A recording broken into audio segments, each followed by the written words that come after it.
moving. I am. I know. I'm excited for you, but I I'm am sad too. because I just met you. I've only known you like a It is. year. It's a big thing. I mean, it is sad. Yeah. She'll come into town to visit. Well, that's the thing. It's the other thing about Los Angeles. I feel like maybe this is just my experience, but I feel like to see my friends here, it requires planning. Yeah. Like where I grew up, you just kind of stopped in or it was a last minute thing. It doesn't seem as last minute here, and it just feels like the friends that I have there, it's kind of like the way I grew up. It's just more, it doesn't take 45 minutes to get somewhere when you want to go. Right. It's so like true. people are closer to each other. Yeah. So yeah, I think it's just gotten hard here. I spend so much time in the car. Yeah, I think you are preaching to the choir of people that live in LA. Everybody feels like they spend so much time in the choir. It's one of the reasons when we bought a new house, I had a very close perimeter to this house because I was like, I don't your want to stuff is be here. so far that my friends won't come see me Right. last Yeah. minute because our friends are last minute. Hey, That's we're cooking great. burgers. Come over. Okay. So Yeah. that's kind of how our circle functions. But I thought if we lived in Encino, that would stop. Yeah. It would just totally end. And I mean, it is. And that's only 5 miles away. it's 5 miles That's the away thing. and it's over. Right. So I was it like, is we over. have to That is stay. what, when you move in Los Angeles, if you're not within a mile, you're basically moving to a new city. That's right. And You I have to think get new that's the everything. thing about Yeah. it's the schools. It's like what my kids have been going to schools where their friends live all over the place. Yeah, yeah. Right. And then, if you, I don't know, it's been interesting to have since And we then if moved they- away from that yeah. one community of elementary school, Yeah. it's been hard to have Yeah. people nearby. Well, and then if they do any after school sports or activities that aren't at the school, then you're driving all over town. And I mean, pick my kids up at 3 and I get home at 7:30, and it's because of after school stuff Yep. every day. Same here. I Yeah. know. I had to, as everybody listening knows, I plan my menu for the month because of softball. Yeah. Like there are certain days of the week that I have to be picking Georgia up at the same time we should be eating dinner. That is so impressive that you plan out the month. I do. I know. plan out the month. It's not as impressive as it sounds. We have, Blue Apron is a sponsor of Bert's podcast. So 2 nights a week I have Blue Apron. Every Friday night's pizza night. So I'm really only planning 2 nights a week. And then the weekends we eat leftovers or we go out or nobody's home. It's just me. So I'm really only planning 2 days a week for the month. But then that way on Sundays, I sit down on Sundays and look at my week and kind of organize my busy versus non-busy moments and write my shopping list. And on Mondays, I run all my errands on Mondays. So I get all my groceries for the 2 meals that I'm cooking that week that aren't the Blue Apron and the pizza. So I have it. So then I'm not running So to the great. store. I go every day. I literally go to the store. I was every going day. every day too. And I was like, I don't. And then at 4:00, I'd go, well, what do I want for dinner? I have no idea what I want for dinner. Well, I don't have time to cook anything serious because I have to leave at 5 to pick my daughter up from softball and I don't get home till 6. So it just became Yeah. too hard. So organizing and that little bitty bit of planning, it takes me maybe 20 minutes to plan those 8 meals. And I put them on the calendar so that I just look on my calendar and go, okay, chicken tetrazzini and enchiladas. Those are the 2 things I'm making this week. Let me just stock it up, get my staple lunchbox shit, and I'm done. So I don't go back I to need the your grocery store. enchilada recipe. That's not in my repertoire of things that I No, make. I have 2 of them. Really? One of I them need is that too. really bad for you, but it is so good. It's my Aunt Carol's, and my kids are like, "Are you making Aunt Carol's enchiladas?" What makes it bad? It's got cream cheese and sour cream and cheese with cheese on Oh, the side. those It's are all Not good like for you. Velveeta or something. No, Okay, no, so no, no, then it's those not are that fine. bad. It's not that Good. bad. No, it's actually like pepper jack cheese. They're delicious.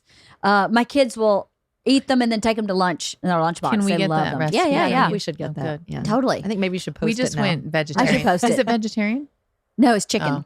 But I'm sure you could. You take the chicken out. We just went vegetarian. You did. For the second time since I've known Kristin. Wait, forever or just for a week or just for? I mean, we'll see how long. For it fun? lasts. oh, but like for actually for a yeah, big I was change. eating. I Wow. ordered a whole bunch of steak first from Butcher Box, and it was terrible. Was it? It was not good. Oh, we I feel had so some bad that was saying great. that. You guys, oh, you liked it? Leanne Yeah. liked it. Okay, I I did. didn't like it. And then I ordered from Omaha. Yeah. And Omaha was actually really good. It was great. But I was eating a big piece of steak and I was like, this is absolutely disgusting that I'm chewing on meat, and it turned my stomach and I spit it out. So I have a whole bunch of Omaha steak that's delicious in my freezer that now just I'm like, I can't eat meat anymore. Interesting. And so I told my kids, and my daughter immediately was on board with that. And my son, who 2 years ago sobbed about animals getting killed, was like, he actually said to me, he goes, what do animals even do for the environment? Like that's his justification for eating meat. They do a few bad things for the environment. They do, but they kind of are the environment. Yeah, they kind of are. Yes, they kind of are a little But bit. the thing about, I mean, as a vegetarian who cooks for non-vegetarians, it's actually harder, I think, to cook vegetarian for kids. I mean, it requires a lot of effort, I think, because I end up just being boring for myself because I cook for the other people in my family. But so you're just being creative. I'm like a weekend. Okay. So, and my kids are with their dad, part of the time. So I only have half the meals that we have to deal with. But I am not vegetarian. I have no plans on being vegetarian. I was for about 7 years, and I was anemic the entire time I was a vegetarian. Yeah, I don't think everyone should do it at all. I don't think it was right for my body, to be honest with you. And at one point I was like, you know what? I'm tired of taking iron and feeling so run down. Right. I'm going to eat a steak, like a good steak, and see what it does, and just start eating meat and protein and no anemia again ever. So I think my body just needs that iron source. I wasn't getting it from plant-based food. Yeah. So my body doesn't like that. Yeah, I'm not. I mean, if I don't feel well, I'm not going to do it. I'm not going to. Yeah, totally. There's not some big moral thing that I'm doing. It really just kind of turned to my stomach all of a sudden. Isn't that weird? Is that why you're wearing pants that smell like meat blood? My pants smell, you guys. They're cheap. It's cheap material. They smell. I know, she came in and led with that. So I was sat down this terrible smell, and I found out it's my pants. They smell like meat blood. I feel like you guys should smell. No, thank you. I'll pass too. I'll pass. So, a little chit chat before we started our real subject, right? Always love the chit chat. Yeah. I know. Well, congratulations on your move. you. That is really exciting. I had another friend that moved to Charleston, and it was one of those things where you go, yeah, this checks every single box except your friends. Mm-hmm. And, you already have friends where you're moving to. Yeah. So that's like, that's so great. I'm so happy for you. Thank you. I'm excited. It is cheaper to live almost anywhere than here. And easier. And, as maybe I lived in New York too long, because to me, this is easy. And living in New York was so much in harder. The city? I lived in Manhattan, and I can't even imagine having children in Manhattan and carrying your groceries up 2-3 flights of stairs. And how do you get I can't even imagine functioning like that in that city. Even though as a single person, it was sort of easy, but you had to live within a real kind of context. You couldn't really go camping. There was nothing like that happening. Right. You lived in the city and did the city stuff, or at least that was my experience of New York City. So when I moved here, I was like, oh, this is so much easier. I can't imagine not living here because of my friends. Mm-hmm. I don't have a place like that where I go, well, most of my friends are in Atlanta. They're not. They're here. Yeah. And so when we were buying our house, I was like, we have to be, because I'm not leaving this group of people. Now, if they start leaving, I'm going to be upset. I know. I've done that before where I don't want to move because of my friends, and then my friends start moving. I'm like, oh, wait. But I do think that What's Los the jackhammer? Angeles. No idea what the jackhammer is. Just curious. It's not on my property. I don't know. I think that it is hard to find a city with this many different types of people and this many things to do. Yeah. So that is something that I think about, that it would be hard for me to move somewhere with, that was just a little more homogenous. I don't think I would like that. I don't think I'd like it either. But, Florida's the great thing about Florida is you can drive almost anywhere in the state within a certain, small amount of time and be in a somewhat different topography. Like Tampa looks different from the east coast of Florida. Not hugely different, but a little bit. And it's definitely different culturally. And then, there's places you can and go. We're only going to be about coast of Georgia. an hour from Miami, which is a big, fun city. That's not bad. Yeah. So, and that's culturally totally different than Tampa. Yeah, I'm probably wrong because I come from a city that's like everybody's kind of the same. And so I always just think I would never want to go back there. Yeah, right. Never But want to go that's back small. there. But How that's many just people are from Bozeman? 100,000. Yeah, that's small. Yeah. It's Billings. Oh, it's Yeah. Billings. Billings, yeah. Yeah. Yeah.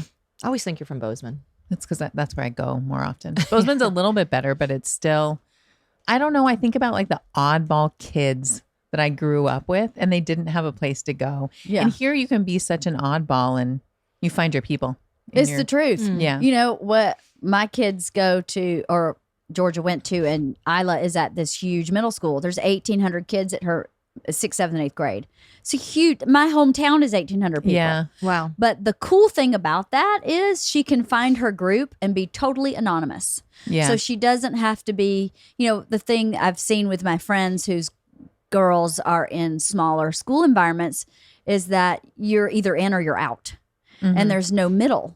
Whereas at Isla's school, you could be in, out, over, under, ugly, cute. It doesn't matter. You can find your place and stay within your comfort zone and not be bothered, really. That's great. That's been her experience. I'm not sure that's been everybody's experience at this school, but that was Georgia's experience too. She found her people and moved with her people, and she didn't need to be popular or in the music department or whatever was the quote in thing to do. She just found her people. And I think with a larger environment, it's easier to do that. Like in LA, you can find your people and stick with your people. And Yeah. I mean, there are some good things about LA is a crazy place. It's a crazy place to move and a crazy place to live, but there are some good things about that. And that I think is one of them. that is one of them. But it is a pain in the ass to live here. It is.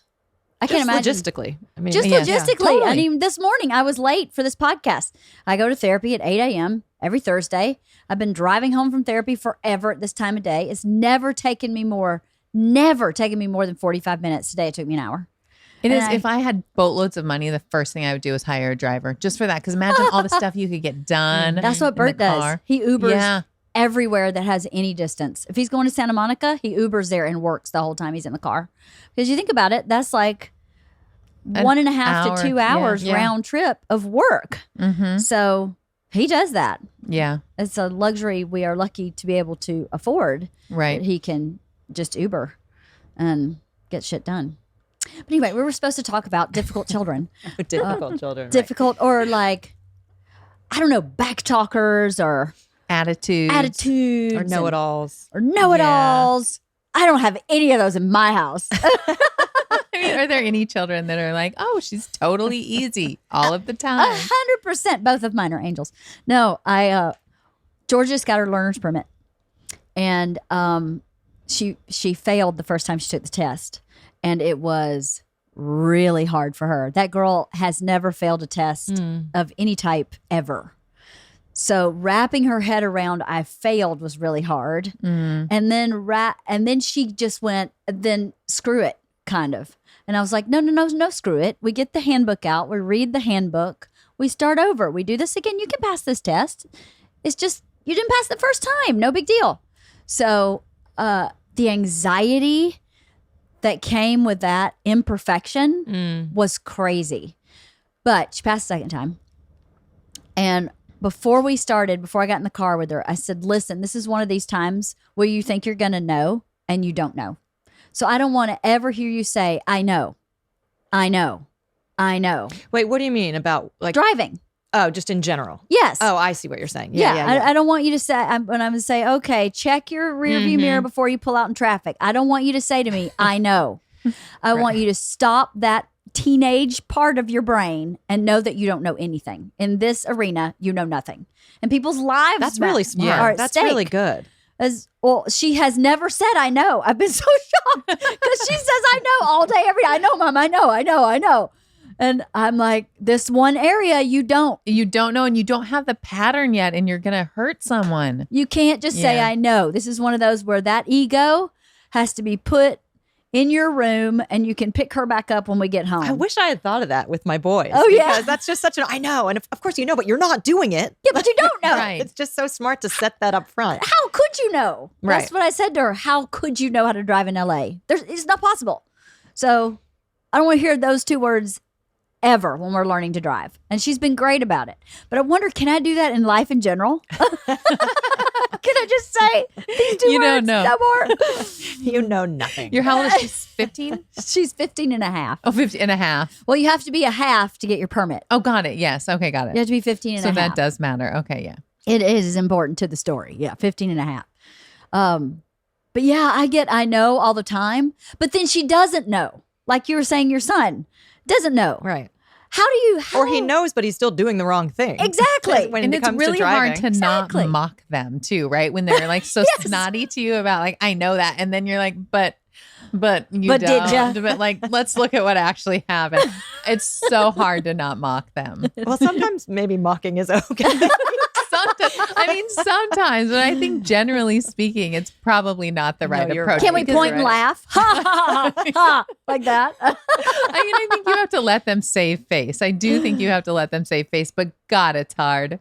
It's so hard. I was talking to my therapist this morning today about that, about what your first thought is and how you have to stop it and make it productive.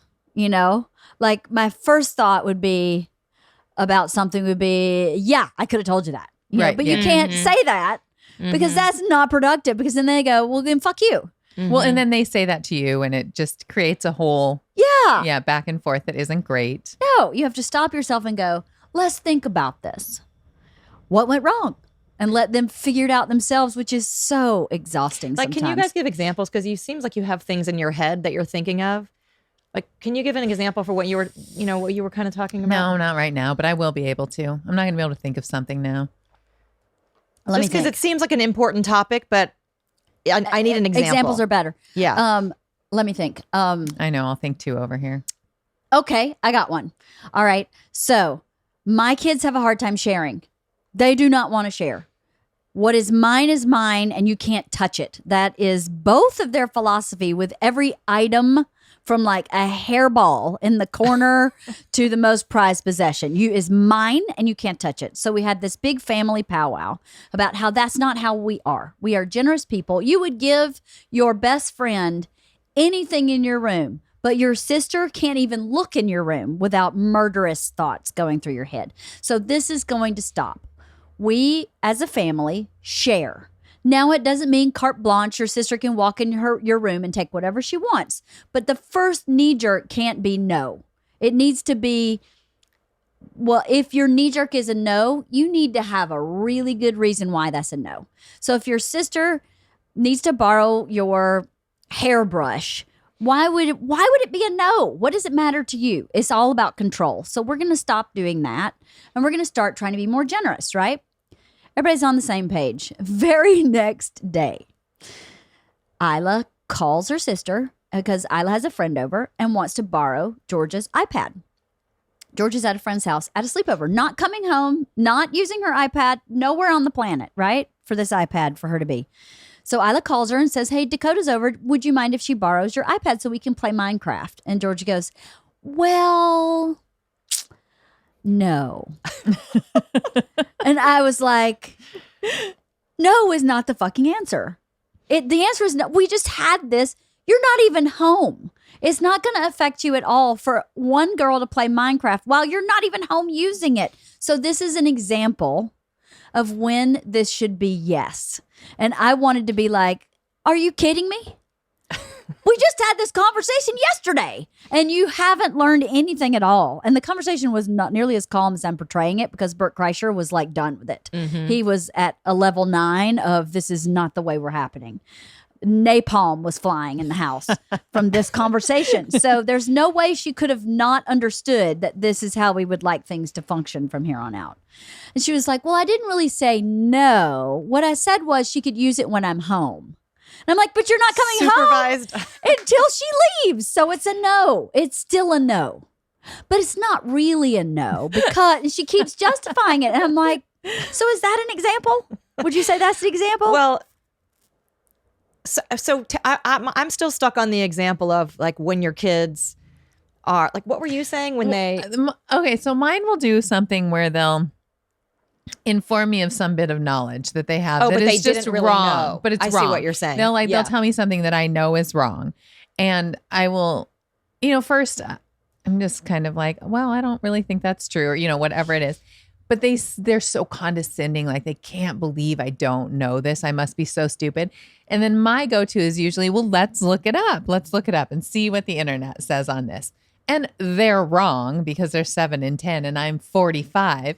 And I so want to just like start talking to them in the condescending tone that they were just talking to me in, right? There are times when I do this. There's times when I think it's funny and it goes over well. But generally speaking, I don't want the condescending tone directed at me. So if I give it back to them, I don't really think that's the right thing to do. Right. But I do later have conversations, not with my 7-year-old because he's just not there yet, but with my daughter about paying attention to how she talks to people, because she's not going to she feels good usually about my response because I'm not mean about it. And she's able to hear it and change her opinion. Mm-hmm. So that's kind of that know-it-all thing, like when they're kind of know-it-alls. And yours is kind of just... No. just a no. Just pretty much just defiant. Non-compliant. Non-compliant, yes. I hear what you're saying. I'm not doing that. Right. But I'm going to keep saying that I am. Yeah, but I am. You're misunderstanding me. Right. That's what she kept going. No, you're misunderstanding. I said, yes, when I get home, but you come home tomorrow. So you're essentially saying no.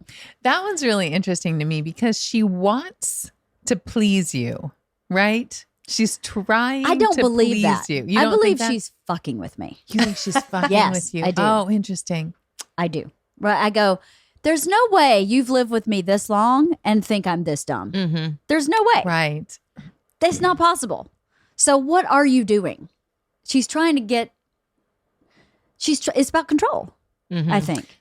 Yeah, I do think that in things like that, you have to figure out like what's causing them to behave. Like I have a kid that suddenly started lying about something. Mm-hmm. And I was like, I have to figure out why. Yeah. Like, why is this lie suddenly happening? Right. Instead of just trying to fix the lie. Like, Right. obviously, I don't Yeah, because like want what comes kids to mind lying, for but- me is like, oh, what on your iPad do you not want your sibling to see? Right. Like that's what, like, oh, what was the last thing you were looking at? Right. That's what would come up for me. And like, why are you Protective of your protective iPad. of your iPad? Mhm. Yeah. Good question. I didn't even think about that. That's a good question. Wonder what she was protecting on her iPad. Every time I go in her room, she's watching some stupid like WB show on her. She's not like she's... And But I that one wonder- I can kind of understand because I don't like it when people touch my phone. And it's not that there's something scandalous on my phone, but I do Google things that are kind of embarrassing, that are, personal. I write things down that are, like kind of diary entries. So I don't like it when people take my phone. That doesn't feel good to me. It feels violating. Right. But if she's also doing it with hairbrushes, Yeah, she's doing it with Yeah. everything. it's really hard to Oh, here's imagine another one. that, she's actually got something personal in her So hairbrush. she has this pair of jeans that are vintage that we bought at a thrift store, like a really high-end thrift store when we were on vacation. And she really likes these jeans. Well, Isla, they're too small for her. They're too small for Georgia. And she's shoving like Sergio Valenteing herself into these jeans. For those of you who don't know what that means, in middle school, you would like wear jeans one size too small and lay on the bed so You're you like can a flatten sausage. yourself. Right? She is seriously doing this to these jeans. They are too small. And of course, I said, why don't you give them to your sister? Because, oh, sorry, Siri. I was like, just give them to your sister because they're too small. And she will not do this, right? So one day, Georgia's gone at a sleepover, and Isla wants to borrow those jeans. Can I borrow those jeans? No, you can't borrow them. The zipper's broken. It's not working. Next day, she's wearing the jeans. Oh, she's fucking with you. I don't know though. I mean, I do think there are some things that get to be sacred. I don't have I a agree. sister. I agree. Well, there But- are. I have had, friends take my stuff that was my favorite stuff before that I get having certain things that are your Yes. favorite that you just don't want your sister I do too. I to get to that. wear. But shouldn't you say those are really special to me and I don't want her to borrow them instead of the zipper's broken? You Yeah, can't but wear 'em maybe that 'cause the goes against what the zipper's broken? family rule is you're supposed to share, so that wouldn't have gone So over. we've Right. set her up for failure. Well, I agree with this, and I don't think that there gets to be a judgment on what it is that is sacred and what isn't. Like it Yeah. could be a pair of jeans that you're like, that's ridiculous because they're too small for you. Right. Okay. But I agree that there should be things that are sacred. I don't know how to enforce sharing when it's not just there. Like if somebody's forcing me to share, I'm not sure that I would respond well to that. Right. You know? Yeah. It's a good point. I don't know how to do that because I totally understand why wouldn't you just choose the one that is generous within your family, especially when there's no cost to you whatsoever. Right. But I also would want that to be internal. Right. You know, and not my mom's making me share this with you. Well, I think the confusing part is both my kids would share with a stranger off the street, just not with their sister. And I think that's a normal part Right. of siblings. And I think it is interesting because you're right. The question is, what's it about?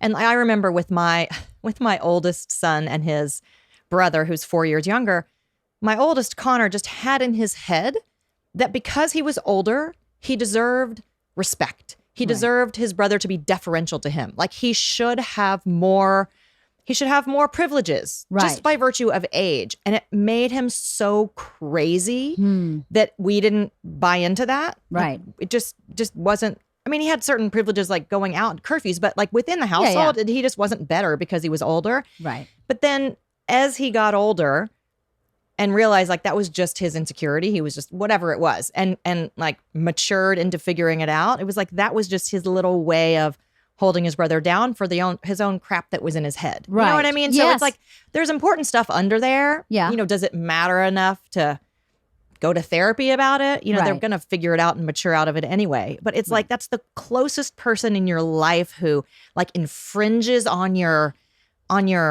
places that you can control. Like, you know, we talked in another podcast about how your room, like give kids the places in their lives where they can control. Right. So you have like the parental control coming into parts of your life. And then you're supposed to share with this other annoying person who's already in your space is annoying and isn't deferring to you and isn't respecting you. I mean, I don't know. I just kind of think it's part of the sibling thing. Experience. Is to navigate that. Yeah. Right. And the best place is when the best teaching moments, I think, are the ones where the kid who doesn't want to share all of a sudden really wants something from the other one. You know, it's like, okay, so here we are. Yes. No, you don't get that now. I mean, maybe that's an interesting conversation to have with them is like, well, can you come up with 5 things that you are willing to share with your sibling that the other one wants? Can you guys like sit down and work that out and then to have an equally hard rule, like the top 5 things that you say are off limits absolutely have to be off limits to that sibling in the same way that the things that I tell my kids are off limits absolutely have to be off limits to them. Right. Right. But that's good because then they have some say in it. I mean, I remember my kids at one point had some very complicated system of shotgun. Like it divided the week into 3 times a day and and because I was like, I am not having the shotgun conversation one more time. You can all sit in the back unless you figure out a way to do it. And I couldn't figure out what it was, but they knew. They had a system. They agreed on. That's really funny. That's really funny. They had a shotgun Oh my issue. God. I love the conversations too with kids where you're just like, I'm so done hearing about this. I'm going to explode. I feel your pain. I don't have it yet. My youngest isn't quite old enough to be in shotgun, but God. Oh, it's coming. I know. And now, just the other day, actually, speaking of shotgun, Riley called it and she's the younger one. And Griffin, who's, 6'3", it would make sense for him to be in the front, was like, okay. And I was like, how did this happen? But the point is, it's the same thing as Connor being nicer to his brother. You know, they grow up and they like each other and they have different ways of being that's not being forced on them by the parents. Right. You know, I mean, they figure it out. They just grow up. Yeah. They figure it out. Did you read Siblings Without Rivalry? No. You know, I have it and I haven't ever actually finished it, I think. Not because it was bad or anything. Just I noticed it. It's sitting in my office. I should read it. It's interesting, but then I also just recently sent you an article that was sort of that opposed that a little bit. I'll send it to you as well. Okay. But Siblings Without Rivalry is interesting because it's just about navigating exactly things like that. Right. So. Right. But what would the article say that opposed it? Well, I would have to. Okay, so I think Siblings Without Rivalry is a pretty hands-off approach. Like you just don't deal with it. I think I could be wrong. The article was you don't want to take sides, but you want to be there commenting on what's happening. Like you want to say, you feel this, and just kind of be like the sports color commentator. Yeah, that. Yeah. So you just explain each other's side. I do that with my kids. Yeah. So I think this is what she's saying and explain it. Is this what you're saying? Yes. Okay. I think this is what she's saying. Is this what you're saying? Yes. Okay. Now do we understand? Everybody seems to relax when you do that. Yeah. They do. And then you can also be there to stop the escalation, because it does sometimes cross a line that you as a parent should stop. Well, that's a perfect example too of I'm sorry, guys. I have to step out for just a minute. Oh, I'll be that's right okay. back. Keep That's talking. okay. Oh, should we keep the podcast going? I was thinking, it's a perfect example of, we did that one before where we talked about rules of engagement, which a lot of times is between couples, but it's really for anyone. It's a perfect example of, I mean, it's sort of refereeing, but it's teaching, so that you can say, like, that's actually not okay. That's not how we communicate. And you can. And what I think is good in that is to just state the rule instead of telling the child, don't do that. Just go. So hold on just a second. In this house, our rule is this. Talking about like rules of engagement, like we talked about before. Yes. I mean, that's the way to teach it and be like, hold up, back up. You don't get to just be disrespectful. You can find a way to express what's going on for you, whatever it is, but you can teach that. Totally. I was thinking, this is a little bit of a tangent, but I was thinking about it this morning. I think we talk so much about accepting all emotions, but not quite enough about that's not the same as accepting all behavior. Yeah. Right. So it doesn't mean like that your kid is upset because their sister, isn't sharing with them, gets to scream obscenities. Right. That's not you. And you as a parent just sit there and go, well, she's upset. I accept that the emotion. Context for that is because we're about to release I think we told you about it, but our course, and it's audio lessons for divorcing parents to help their kids be resilient during that process. How does a person find that? MacDermott Method. MacDermott Method. It's going to be just in a few weeks, but that's exciting. When is we're this excited. podcast coming out? Today. Oh, today? Today.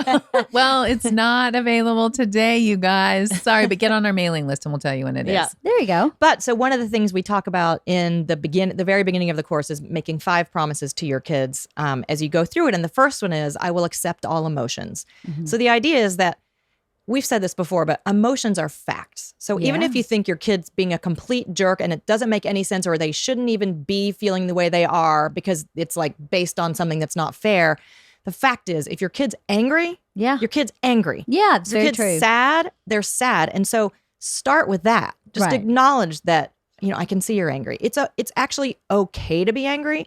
It's just not okay then to punch your sister or scream or whatever. So to start delineate. So that's what the context was. Yeah. Just like, if you can just help your kids name their emotions and accept them, and then say, okay, so how can I help you with that? What do you want to do about that? And if they're behaving in a way that is inappropriate, then you can just come back later and deal with that. You don't get to be. It's I think helping them express their emotions in a healthy way. Yeah. Right? To say just exactly what you said. This is all normal. Everything's normal here. But you defaming character, screaming profanities, throwing things, not normal. So how do we express that? But going back to what this whole thing started as is negative emotions are always telling us that there's some need that is either threatened or unmet. Right. So if you go to the thing of, siblings and not wanting to share, what is that need? I need to have more things in my life that I can control, or whatever. I need to feel respected by my sibling because I don't. I mean, who knows? It's going to be different for everyone, but there's the real meat of the conversation. Right. And I mean, my guess on this, just being a sibling myself, is that Georgia probably she probably feels violated in other ways by her sister, just like space and noise, and little siblings do things that are embarrassing. Totally. Yeah, I'm sure. And there's, Georgia's always been a tit for tat, like scorekeeper since birth. Like, oh, she got that, but where's mine? It's like that. And even if hers is coming out of the bag second, why was mine second? You're like, it's because it was second. I don't know. I was on top. The sales lady put it on top. It's not my fault. I feel like I've done I think that's an older sibling thing. I was going to say, does Isla not do that? I think that's an older sibling thing too. I think the younger sibling is along for the ride so often. They're actually the ones that have the right to complain, right? Because like my youngest is always on my play dates with my oldest, is always like sitting in the back mine's the seat opposite. waiting for the oldest to get out of swimming. And he doesn't complain about anything. No, mine's the opposite.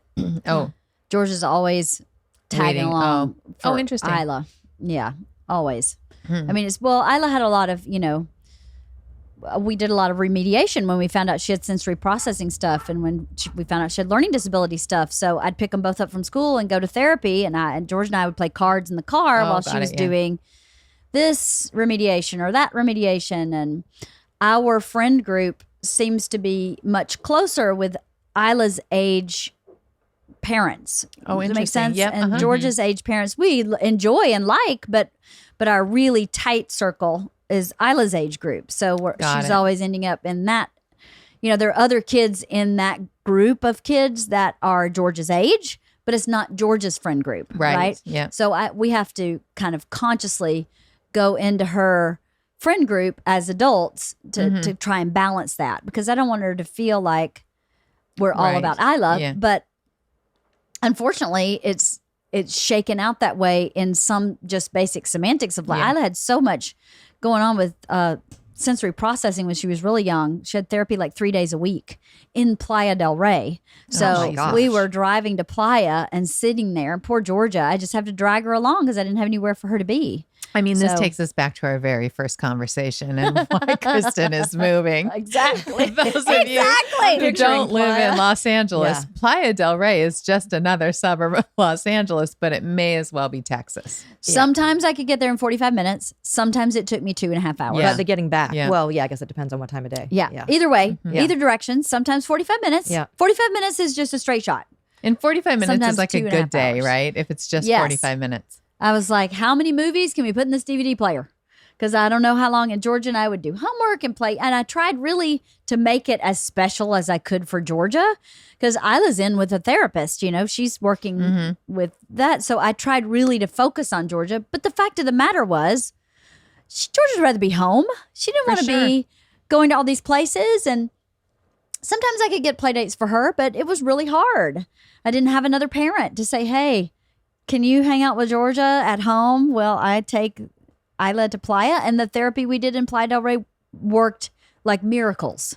So it was really worth it for the overall happiness of our whole family, because that sensory processing was really difficult to deal with. And I had no expertise in that arena at all. And I mean, like, she couldn't put shoes on. It'd take her 45 minutes to get her shoes on to go to school every single day, every type of shoe you can imagine. And nothing worked. So we were desperate. And I was like, isn't it cool that there are things to be able to help with that, though? it was amazing. You know what they did? They did neuro-linguistic diagnostic stuff where they put they did a scan of Isla's brain to see where it was misfiring specifically. And then they put, those things that you put on your muscles that stimulate muscle. They put that on her head and she'd watch a movie. But you had to do it at a certain age so that it would stimulate the brain to grow and redirect the neurons. So we had to get this therapy before she was 8 years old, or it would not be effective. So that's fascinating. I found it when she was in first grade, so she was already 6. And I was like, then we're freaking going. We're going. And it took care of probably 75% of what we were dealing with. Oh, wow. Within 2 weeks of doing that, she could wear shoes. 2 weeks. That's amazing. 2 weeks. We went 3 days a week for a year and a half. It was intense. But after 2 weeks, she could wear shoes. And after the year and a half, she was able to she would not wear underwear ever under any circumstances. She was swinging on the playground, and the preschool teacher was like, where are your panties? I can't get her to wear them. So we found all these workarounds that she could tolerate after that therapy, right? So that she could function within parameters. But before that, we couldn't get her to function within any parameter other than nothing on my body. We used to call it naked time, because she would just be naked from 4 p.m. to bedtime. And before that, she'd just wear a diaper before, or back then I could get her to wear panties when she was a toddler. She just couldn't do it. And I didn't know that was sensory processing at 2. I wouldn't No. either. Because you go, she just doesn't like to wear clothes. I didn't either at that age. Right. And you would probably think But- it's like being defiant too, right? I did. Yeah. There was a lot of it I thought was defiance. Yeah. She could not be strapped in to a high chair. Oh my God. It was the worst. She would bow her whole body and scream. And so I was like, okay, well, we're just gonna feed you while you're walking around. What was the thing that made you realize The shoes. The shoes. You know what was happening is that she would take the shoes, like I didn't know what it was. So I thought she was being defiant. So I tried parenting that gently, angrily, with stickers and rewards. I tried every trick I could come with anger. I tried everything. And at a certain point, she started taking her shoes in her room by herself and having the same meltdown. So I was like, this isn't about me. Yeah. This is something she can't physically put these shoes on. Like, this is intolerable for her. She's suffering from Was this. it the putting them on or having them on or both? Having them on. Having them on. Having shoes on.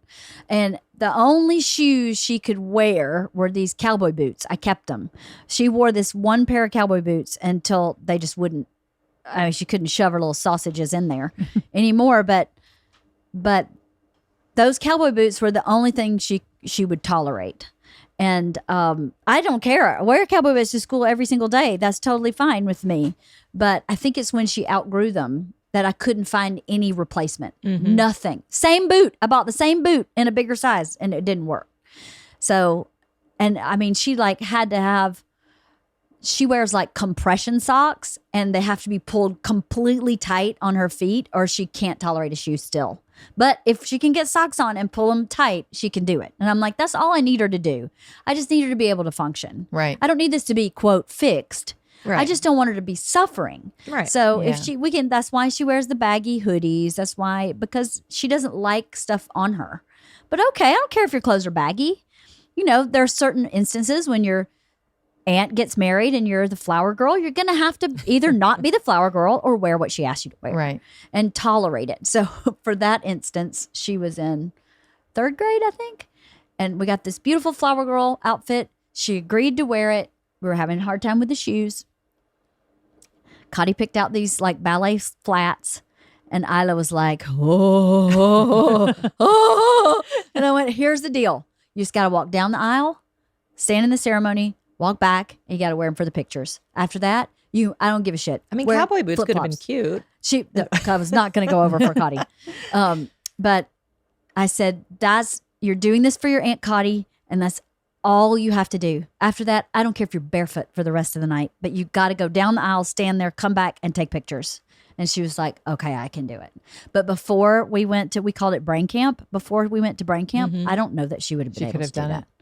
It was life-changing, that place. Oh, I mean, that's really heartbreaking. It was so terrible. And to figure out that I had been struggling as a parent and so frustrated as How a parent. could you know that? I mean, it's such I don't know. Yeah. I don't know how, but I guess now when I know it, I go, well, how do you get other people to know that before they're Right. at that place? You know, one of the things that this is bringing up for me, and it relates to the whole conversation about, kids with attitudes, is I always think you have to look at who your kid is in multiple relationships and not just with you. Like if that's just with you and Isla, that's a dynamic between the two of you. I But agree, if that's going on, and I mean, that is, I think especially becomes more noticeable the older they get. Like what do their relationships look like with other people?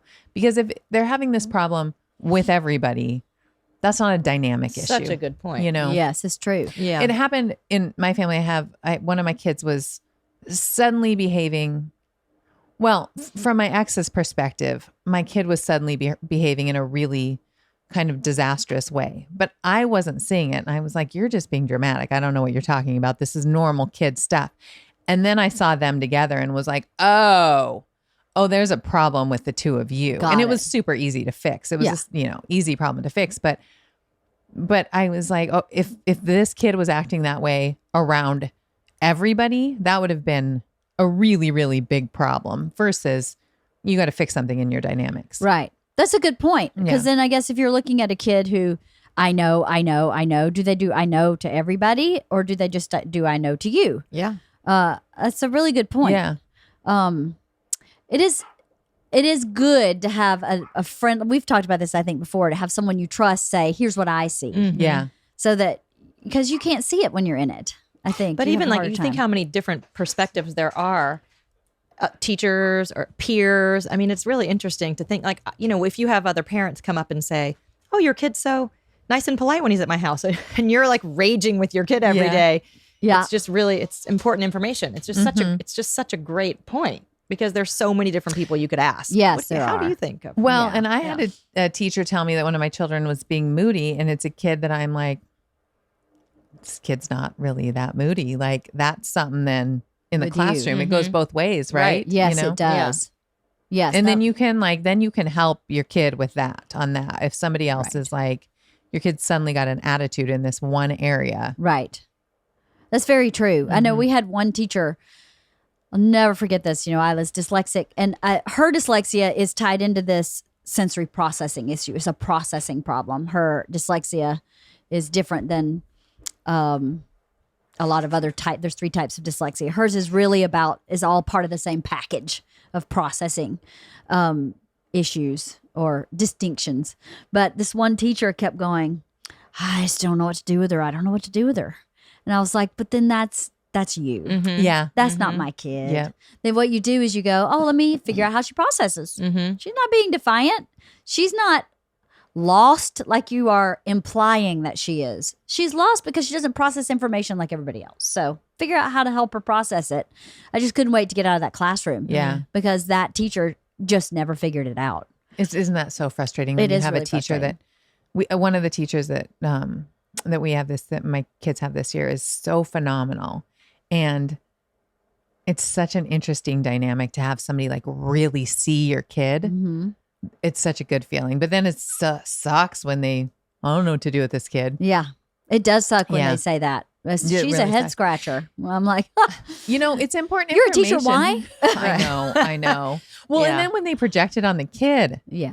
like I've had people tell me that my children are bored at school, and I'm like, well, that's on you. That's not Totally. on my kid or on me. Like, what am I 100%. supposed to do with this? And also just the whole idea of, it's the teacher's job to say it again in a different way till the kids get it. Yeah. Totally. It's your job. If the kid doesn't get it, it's because you didn't teach it. That's right.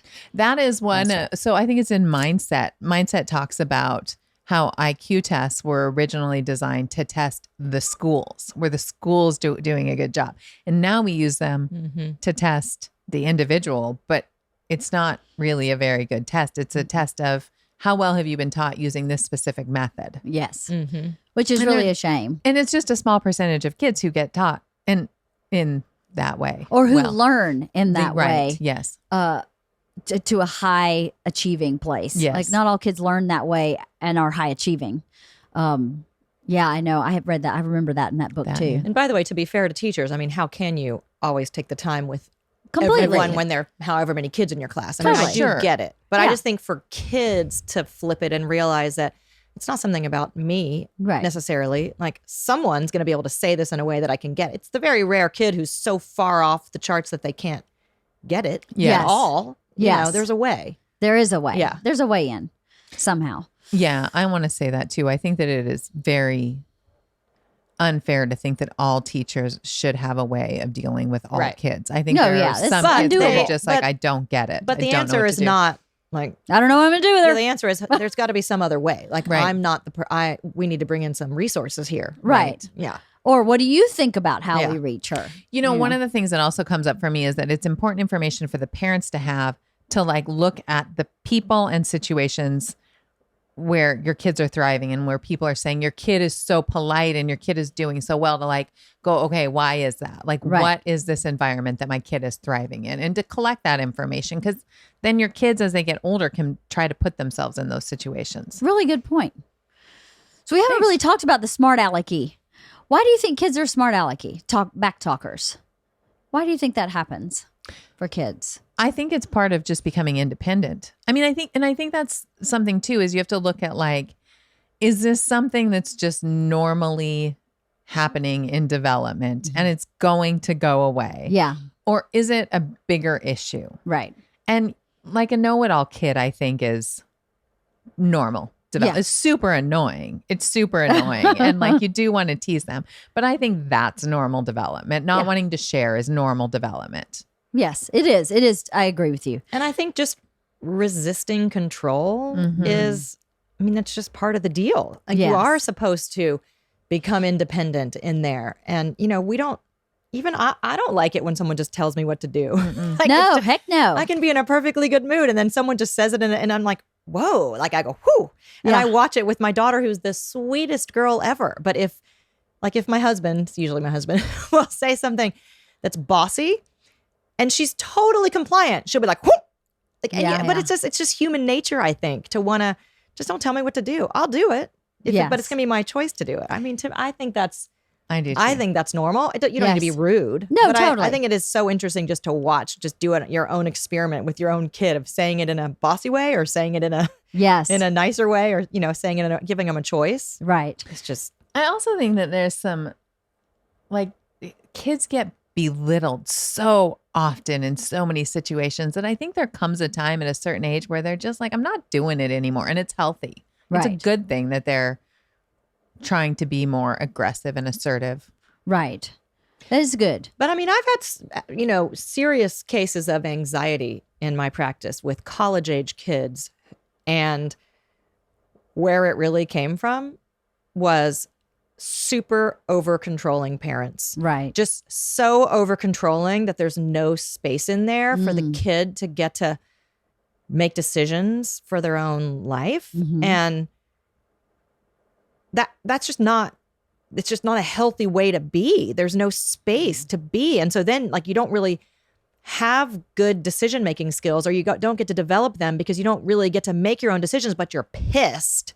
But that's not appropriate because there's something wrong being pissed. So it just, I just think that as we say all the time, look for opportunities to transfer responsibility to your kids. Right. Give them the chance to exercise some control in their own lives. Yes. And it solves a lot of problems. Right, right. It infantizes them, doesn't it? It does. It really does. Like that. And then they get out and all of a sudden now they're at college and they're supposed to be making all these decisions, but they never learned how. Right. And there's all this judgment coming from above. You're going to do it wrong. This is the path. What if you, oh no, make it, it's how are they supposed to learn how to do that when they never can? Right. And they've never been allowed to. And you make know, a when mistake. they have a lot of information, I think most kids make good decisions when they have, they have time to do it. They make good decisions when you start giving them the information and you give them the choice really early on. And also when they know that they're going to live or die is too big of a word, but by the consequences. Right. Yeah. I mean. That's not too big of a word. I think that's great. You know, yeah. That they'll fall on their own sword or not. And to feel the success of that when it works. Right. But I think it's good not to protect them from their failure, right? The best thing that happened to Georgia Kreischer is joining the softball team. She hadn't played softball in years, and she joined a team that won state when she was a freshman and sat on the bench, and she felt her inadequacy and stayed. And I kept going, that's what I'm talking about. I know. To show up every practice being the least experienced player on the team and still show up. And I kept saying to her, you have no idea what you're learning. Is not softball. Right. You're learning I so know. much by just showing up and being willing to be the least experienced. I don't want to say she's the worst player on the team because that sounds kind of shitty. But she's the worst player on the team. Well, yeah, because she's the She's least the least experienced. experienced. She had these kids have been playing since kindergarten. Every year, like year-round ball.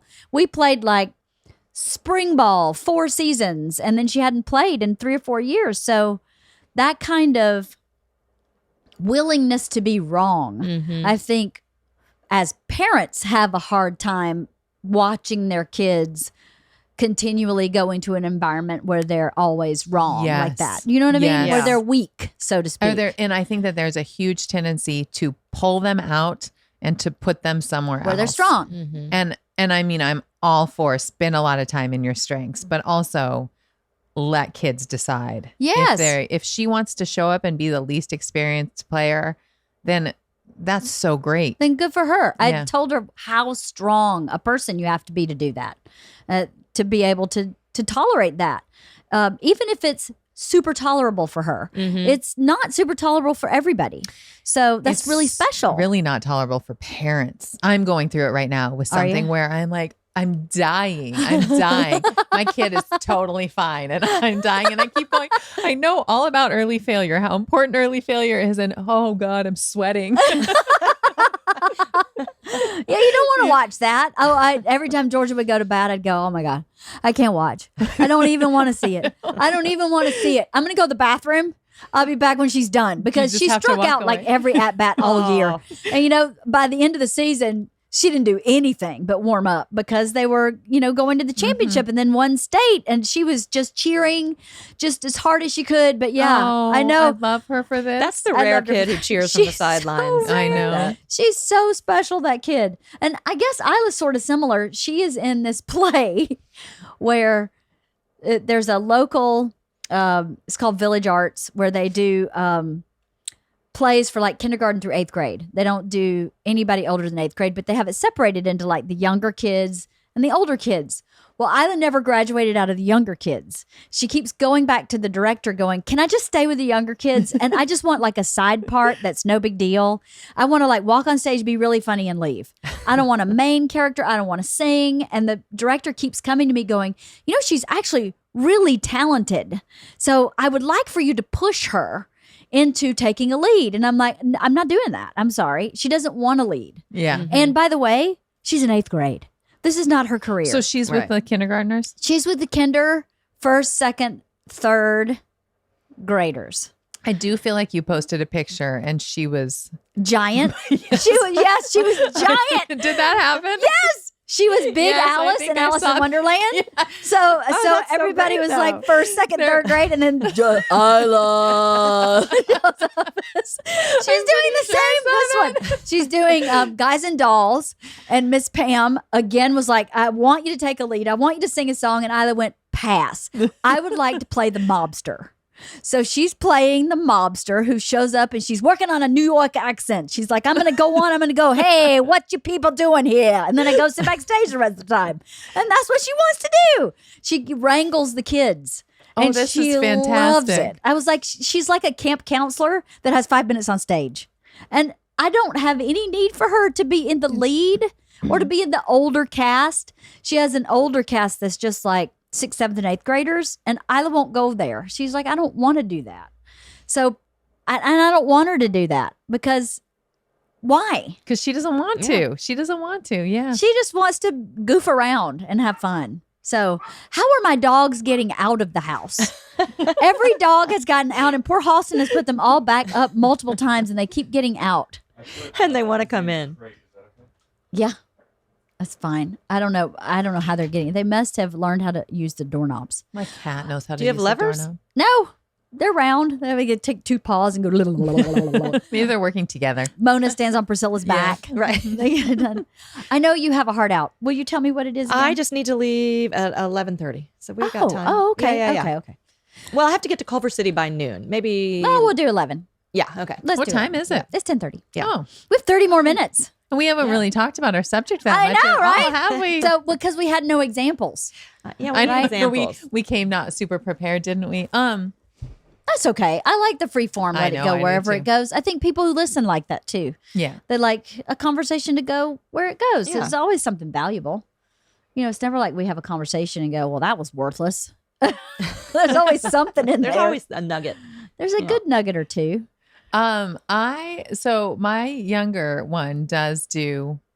He's just 100% certain about us saying this about knowledge that is just so wrong, and he's such a jerk about it. And like, I really have come to just think, you just have to let him save face. Like, you have to correct them or just be like, oh, I don't think that's right. But we talked about this a little bit, the whole making fun of them. What do you think on that? I mean, I think it just kind of runs the gamut. My response would be like, what you're going to experience in life is sometimes people are going to tease you for it because you were so, you were so in their face. Or sometimes people are going to be pushed back on you for it. Calling them out and be like, you realize that you were really over the top.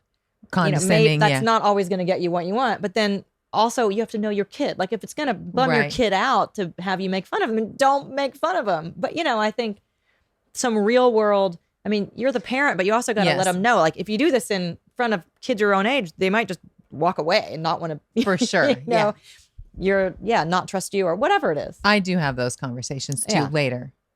Yeah. I have a question. So I have this cousin. When we were kids, he's quite a bit younger than me, but when we were kids, he lied a lot.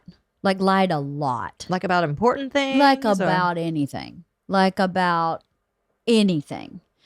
And as a contemporary of his, I was older, but a kid also, I would go, God, he's just lying so much. And I think he still pretty much functions that way today. If you have a kid that you're catching in lies and they're lying a lot, like kids lie, like not a normal amount, like an abnormal amount. How do you address that? You know what I mean? Yeah. We've talked about this because before. he believed his lie. Wait, what do you mean? Like, so you got to give me an example because there are lies of like just making yourself seem better than you are. Like I caught a fish this big and There's that, but he'd be like, okay, we'd have Jell-O pudding cups. Yeah. Who ate the last pudding cup? I don't know. And I would have seen him eating it. Well, I saw you eat it. That wasn't me. Nope. Well, yeah, you did because I saw you eat it. Nope, that wasn't me. It wasn't the last one. There was one in there. And who was the enforcer in that house? Who was the adult that should have been? My aunt was babysitting all of us. But it happened at his house, too, with his mom. And it was one of those lies where you go, well, maybe there was one more pudding cup that I didn't see. Okay. But then it happens like that a lot. Well, that happens all the time then. I put my red truck on the coffee table. Have you seen it? Nope. And then you find it in his room. And you go, well, you clearly fucking saw it because you took it. That happens a lot. To me, that's a parental thing. That's just not okay. You can't have a relationship with someone who you can't trust. Period. No, but as a parent, if you notice that happening with your kid, that's what I'm saying. With your own kid, you're going to have those boundaries. If it matters to you, you're going to have those boundaries. I think sometimes what happens is that it's the parents who don't want to know. So, right. Because I would want someone to tell me if it was something that I wasn't seeing, but my kid was doing it in someone else's house. Like my friends know that I want to know what my kids are doing. Right. Me too. Because I tell them that. Tell me if there's something I need to know. But I just find that you would know as a parent, you would know. So what was the reason that kid's mom or dad was letting that happen? Right. What was it? Do you know the answer? No. And I really do think you have to figure out why it's happening. Because, kids lie because they don't feel seen. They need attention. They lie because they're not getting attention for something they need to get attention for. And so they make it bigger. They lie to get out of trouble. There's a whole bunch of reasons that I think they lie to be in control, too. Totally. They lie to be in control. I think he lies to be in control. Even to this day. Mm-hmm. Where you go, and no one calls him out on it even to this day. Yes, but he's always got an excuse. There's always a reason. He's really good at giving you one little kernel of doubt. So when you look at his life, does it serve him? Well, that depends on what. It probably does, right? Because we do things that. Well, it serves him in the moment, right? Yes, It doesn't serve him in his life, right? But in the moment, he's not connecting that. He's not connecting. He's connecting sure in the moment. Yeah, right. I got out of that one, right? But then you don't ever really get out of, and then you're constantly not, and no one trusts you, and you don't have relationships you want to have. Yeah, exactly. Right. There's collateral damage, but you're out of it for the moment, right? Yeah, yeah. And now you don't have anyone in your life who's going to actually care about you enough that they're going to call it to your attention and tell you to get help for it. You're not going to build relationships though. I had a friend in high school who was that way. Just and everything that was out of her mouth was untrue. And it's impossible to build close relationships with those people. And you hope that they have a parent who can see it and, figure out what's going on. But oftentimes that isn't the case. I think sometimes, not everybody starts out a parent. an excellent parent. Yeah. So That's hard. Yeah. I mean, so in asking that question, I'm wondering if someone listening may have a kid in their life, it may not be their own kid, but someone who's doing that. So then what do you do? I mean, it's just, what is it about? I mean, you have, it just has to be like why are you doing conversation about, what's it about? What are you trying to get? Because the consequences are you're going to not have people in your life. You're not going to have real relationships. Is that something, Yeah. No one will trust you. Yeah. It's a big trust issue, right? Yeah. But that's hard, by the way. It's hard to be a parent, and it's hard to have those uncomfortable conversations. I get it. It is. But they have to be done. But of all things, not being trustworthy is going to ruin your life. Yes. This is one that if you can start earlier on this one, what I did with my kids when they were really young, when they were gonna lie about stuff, was tell them, you will not get in trouble if you confess to a lie. If I catch you in a lie, that is a different story. But if you come to me, or if I even ask you and then you tell me that, were you lying? And then you tell me the truth, there are no consequences for this. And so I very quickly learned what they lied about and what they didn't lie about. And my kids tell lies. They tell lies. All kids do.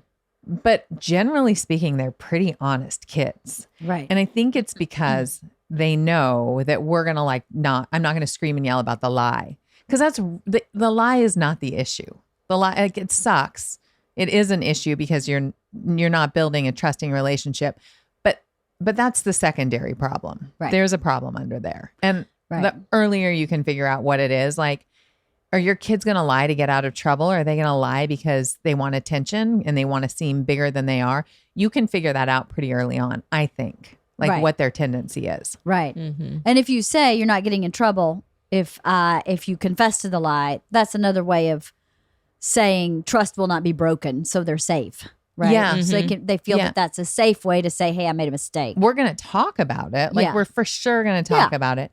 And I had this fear that they were going to both just start lying to get out of trouble for everything and then go, oh, no, I was lying. Now I'm not in trouble. And that just never happened. I think kids inherently want to be good. Yeah. They don't show up here going, oh, I'm going to be the baddest motherfucker on the block. That's not what they do. And they want to be understood. The reason they're doing it is because, I should, like you said, what is the underlying thing? Yeah. Well, I don't want to be in trouble. Right. I shouldn't be in trouble. Right. You're being unfair. Yeah. I should be able to do that. Yeah. So that you're getting to the real conversation that they want to have. And then you have those conversations. You're going to have those conversations about trust in an environment that isn't, well, now we have to rebuild the ladder of trust. I remember my mom kept having that conversation. The ladder of trust. You're on rung one. Yeah, totally. 1 foot on the And I ground. didn't give a shit at that point. I was like, I don't care, Mom. I just don't care. I'm going to do the same thing I just got in trouble with, just better. I'm going to be better at hiding it. Right. But think about that. What was the underlying thing for you of that? Yeah, no, I mean, lots of things that maybe I don't want to say here, but I've thought about it because, man, I lied a lot. I mean, it was to get out of trouble. But did you think the things you were getting in trouble for weren't fair? No, I had a drinking problem. I was the same. In high school, yeah. I lied constantly to my dad to and get so to I do could what party. I wanted. But I mean, I wasn't happy was the underlying problem. Yeah. I wasn't a happy person. And drinking and partying was the way to be happy. So I wasn't going to give it up. There was no amount of trouble that I was going to get in to stop doing that because I was unhappy. But and my mom's wonderful. I adore my mom, but she just didn't have the tools to have those conversations. And she was a single mom and poor and, all of that. Well, that's actually something too, is that I think as kids get older, it's scarier. Like if you don't feel competent as a parent, it's scary. And then when it really is alcohol or something, some addiction thing or just something big or promiscuity, whatever it is, now it's really scary as a parent to not know how to have those conversations. And you just want to, I think a lot of parents just kind of want their teenagers, okay, you're supposed to be independent. Go over there. Yeah. And honestly, I think that's not only, we didn't have the financial resources, she didn't have the tools, personally to deal with it. And so I think it was just kind of, she was willfully blind unless it was right in her face, which I totally understand and have compassion for. I totally get why that happens. It's like, My dad what was the the hell same. was she going to do if she got to the root? The root of the problem is your daughter is an unhappy person and drinking because it's something that brings her some amount of joy. What the hell was she going to do? Right. You know? My dad was the same. Yeah. He didn't have the tools either. And he worked. So, 12, 14-hour days, 6 days a week. He didn't have time to see it. So, and that was what was causing my unhappiness, right? Mm-hmm. Was that I had no one and I was lonely. Yeah. And I thought when I moved back to my dad, it was going to be bluebirds and sunshine. And it wasn't. It was great. It was better than living with my mom, but I was alone a lot. And I didn't like that. I didn't want to be alone. You and I had very similar experiences, I think. Yeah, I think But maybe. think about how players, interesting that cycle is, right? Where so parents know that you're supposed to have boundaries with your kids. And so it becomes punitive. Well, I took away their phone and I locked them in the room and I grounded them and all these things. But then what's really at the heart of it is like this relation. There's something, the relationship, the kid's not getting seen or loved or heard or whatever that is, but the adult doesn't know how to do that really. Right. So then it's just this cycle of this punitive stuff, trying to be a good parent, but all the kid really wants is the conversation that you're talking about. Well, like, why are you drinking too much? Why are you lying? Why are you getting in trouble? And I mean, you can see it's hard. And you It's just hard. withdraw more and more and more. Yeah. You You do. become more and Yeah. more unwilling to have that Yeah. conversation. But it's not even like a conscious choice. I'm unwilling to have this conversation. You as a kid can't do it. No. Right? You certainly don't have the tools when you're 15, 16, 17 years old to go, hey, I didn't even know I was unhappy because I didn't have any example of what happiness would have felt like. So I didn't even know that that's what it was. Yeah, I didn't either. And what your example of happy was drinking and doing what you wanted with your friends and sneaking out and sneaking boys in Yeah. and breaking rules. And that was exhilarating to me. It Yes. was really exhilarating to plan the lie and then execute the lie and then not get caught. Yeah. I didn't get exhilarated by getting caught. I didn't want to get caught. No, I didn't wanted want to to get get away caught. with it. Yeah. So getting caught was terrible. I And didn't want the negative attention. I think Me some kids neither. do. Some kids, Yes. and that's where No, I there's didn't like either. that's where you have to figure out the lie because some kids want to get caught. I did not. But this I is didn't an either, interesting that's thing right. too, right? Where it's sticky because if you're talking about kids in high school and it's illegal for them to drink. Yes. So the right thing to do as a parent Yes. is to have hard boundaries Yes. about that. On the other hand, if you do that, you miss all those conversations. Yeah.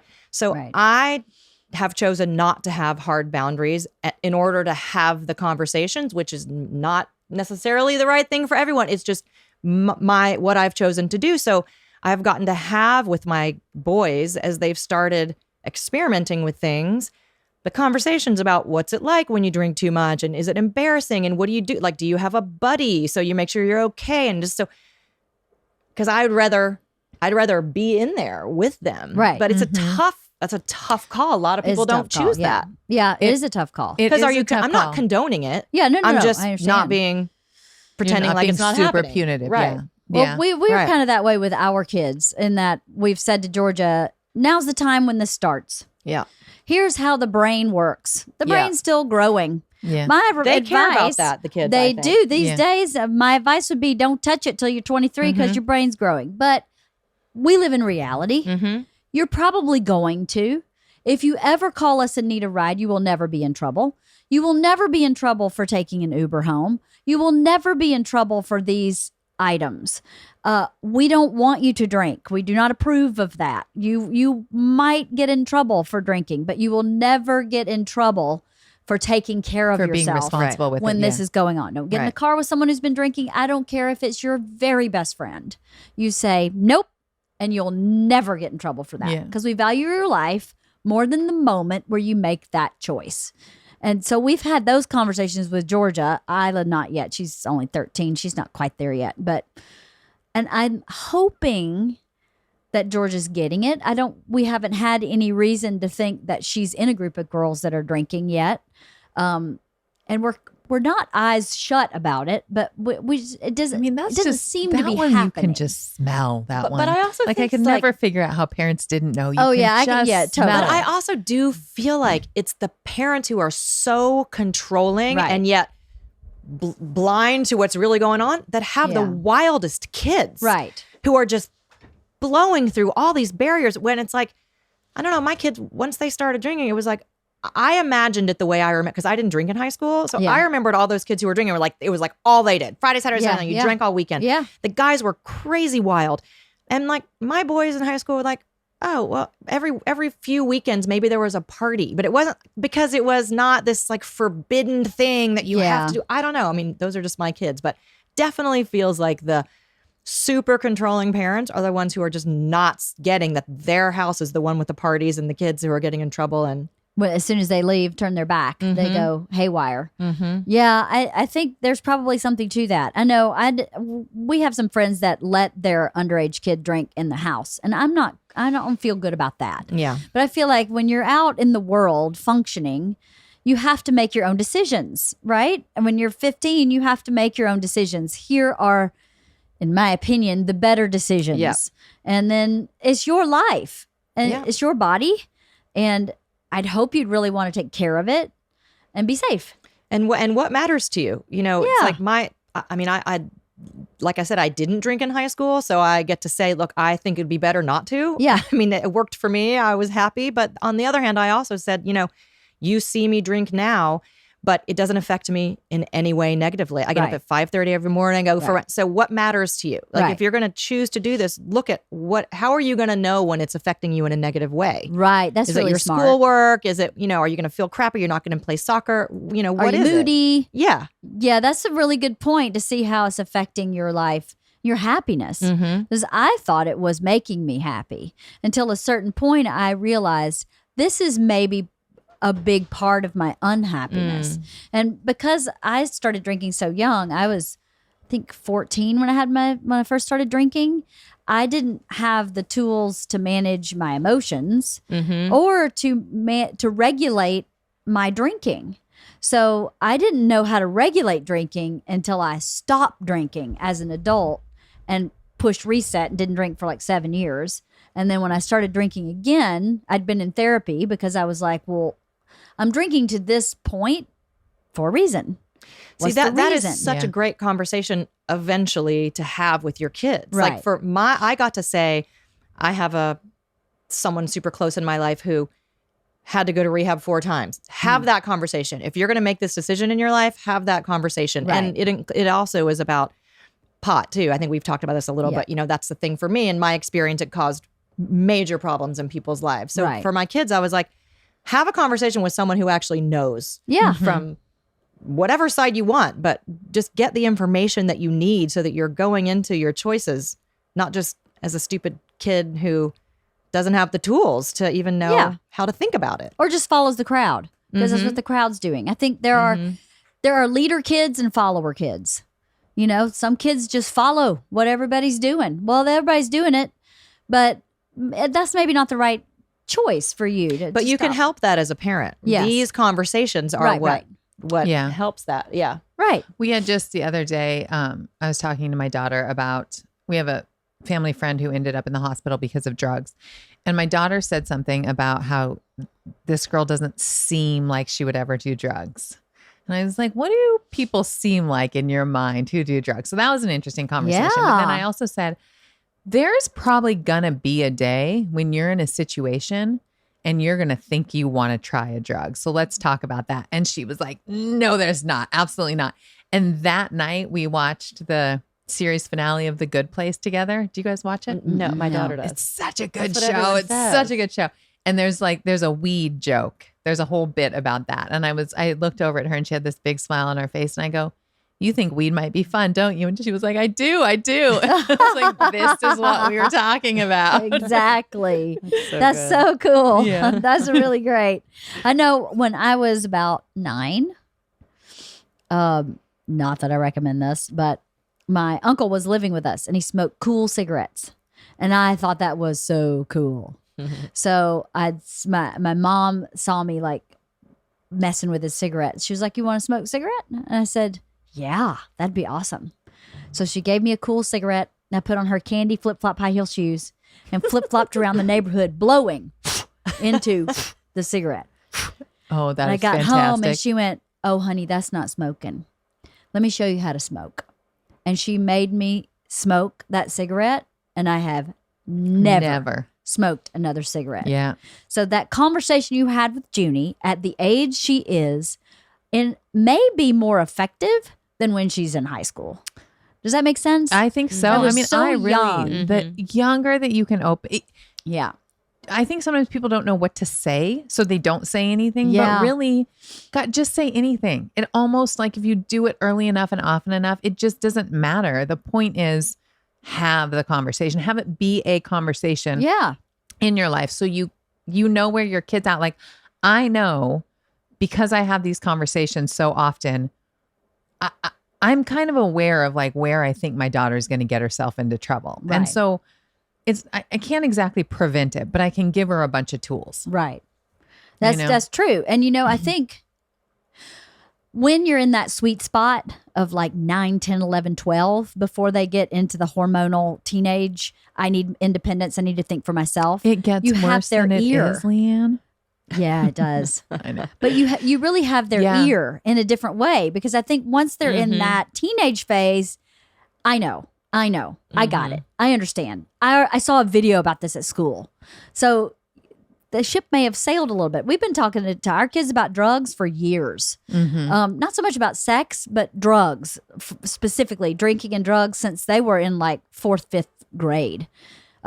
Because I didn't think about it in this way, but I can't imagine having that conversation with Georgia now. I think it would fall totally on deaf ears because she knows everything already. I know, yeah. I know. And then every time they say that, it means I'm not listening. Exactly. I'm thinking my own thoughts and I'm not hearing yours. So One I of the don't know. things that we talk about in our divorce course, MacDermottmethod.com, get on the mailing list,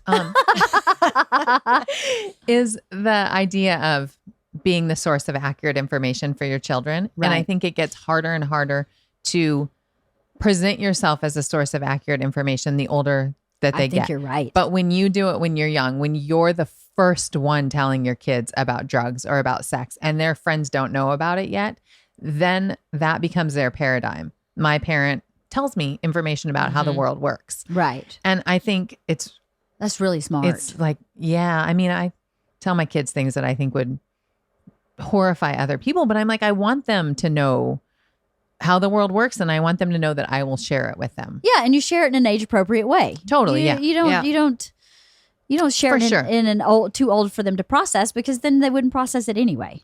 But there's like, I can notice it in my household too. There's always been like, Michael and I don't talk about something that the kids are excluded from. Like, Right. even if Yeah. or if something's alluded to and my kid asks me, I will always find a way to give them I may not give them a lot of details and not Right. something age inappropriate, but it's always like, oh yeah, well, he was talking about this, even if they're not going to get it. Oh, well, his boss did this, because it just like makes them feel included in Right.